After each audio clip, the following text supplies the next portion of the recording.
Welcome, friends, old companions and new, to Tales from the World's Firesides. I'm Clive Gilson, the story guy, and today our journey takes us to the Philippines, to the misty valleys and the sunlit rice fields of the Tinguian people. Have you ever wondered what might happen if the wind itself could speak, or if the birds above your fields carried a secret meant only for you? In this tale, we'll meet a farmer named Ligi, whose kindness and curiosity drew the attention of just such mysterious beings. So, settle in by the fire, breathe in the scent of the evening rain, and join me as we share the story of the Tikgi. Long ago, in a quiet valley where the mountains leaned close and the wind sang through the rice fields, there lived a farmer named Ligi. One bright morning, he walked among his growing rice, admiring the green stalks, heavy with promise. The air was still, until a strange chorus rose above him. "Tikgi, Tikgi, Tikgi," the voices called. "We will come to work for you. Let us cut your rice." Ligi looked up, shading his eyes. Circling above him were a flock of small brown birds, their feathers glinting in the sun. He laughed out loud. "Why, you cannot cut rice," he said. "You're only birds. You know nothing but how to fly." But the birds only circled lower, their wings whispering like silk. "We know how," they insisted. "When your rice is ripe, we will come and cut it for you." Ligi, half amused and half curious, agreed. "Very well," he said. "Come again when the grain is ready." Then the birds flew away, leaving the field trembling in the breeze. Now, no sooner had the birds gone than a strange longing settled in Ligi's heart. As he walked home, he found himself wishing again and again that his rice might ripen quickly, so that he could see the mysterious birds once more. And so it was that the Tikgi, those clever magical birds, sang over the fields that night, whispering charms only spirits could understand. The rice grew faster than any farmer had ever seen, and in just 5 days it turned golden and heavy with grain. When Ligi returned, the Tikgi were already waiting for him. "Show us where to begin," they said. He pointed out the rows, and once they began, he left them to their work. But when he was gone, the birds called out, "Rice cutters, cut the rice alone. Bands, bind the bundles tight." And at their command, the knives cut by themselves, the straw twisted into bundles, and the rice field hummed with the efforts of unseen labour.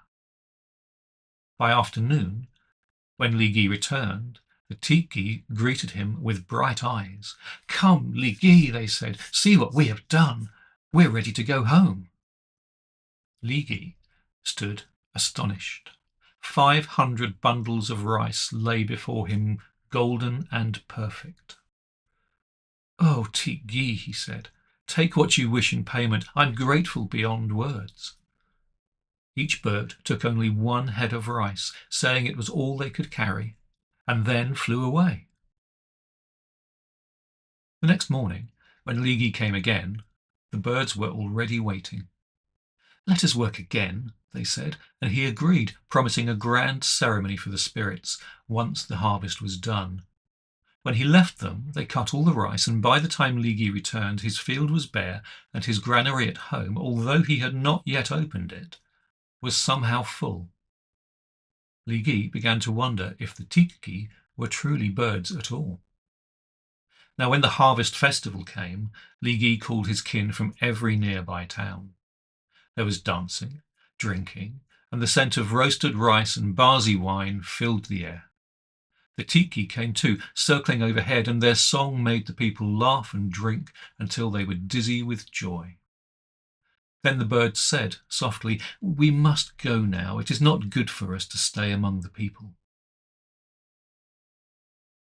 As they flew away, Ligi followed them in secret. He trailed them into the forest to the foot of an old Bana Azi tree, and there he saw something wondrous. The Tikgi laid down their feathers, and as the feathers touched the ground, they shimmered, turning not to leaves but to fine silks. and from among them stepped a single maiden, radiant as moonlight on water. Ligi stepped from the shadows. "Are you not the Tikgi who cut my rice?" he asked. The maiden smiled. "Yes," she said, "I became Tikgi so you would find me." He took her back to the village where the celebration still rang through the night. When his people saw her, they chewed the sacred betel nut to discover who she truly was. The girl joined a woman named Ibang and her husband, and so then everyone knew that she was their daughter, who had vanished years ago while her parents worked in the fields. She told them that the spirit Carbonian had carried her away and kept her in the Bana Azi tree until she chose to return to the world as the Tikgi birds who came to Ligi's field. Ligi loved her, and her parents, overjoyed, agreed to their marriage. He paid the bride price gladly, and together they held a wedding feast that lasted for 3 months. People still say that if you hear the Tikgi calling over a ripened field, it is not just the birds. It's the echo of that maiden song, the sound of a spirit once returned to the world, reminding the living that magic still lingers in the harvest wind. And so ends the story of the Tikgi, a tale of rice and wings, of a farmer's wonder, and of the hidden magic that still breathes through the fields of the Philippines. Stories like this remind us that across every island and mountain, every heart and every tongue, people have always found ways to speak of transformation, of gratitude, and of the places where the spirit world touches our own. If you like to wander through these places or further, you can explore my full collections of folklore from around the world, from the Arctic to the Caribbean, from the Philippines to Zanzibar, and they're available in print and digital formats. You can find them, for example, at Amazon on the link at the bottom of this screen. Now, if you're curious about the storyteller behind the mic, do drop by clivegilson.com. Again, I'm always glad to connect. If today's tale stirred something in you, then also please subscribe and share your thoughts below. Pass the story on to friends as well if you can. For now, though, thank you as ever for joining me at Tales from the World's Firesides. I'm Clive Gilson, the story guy, and until next time, stay well and keep the stories burning brightly.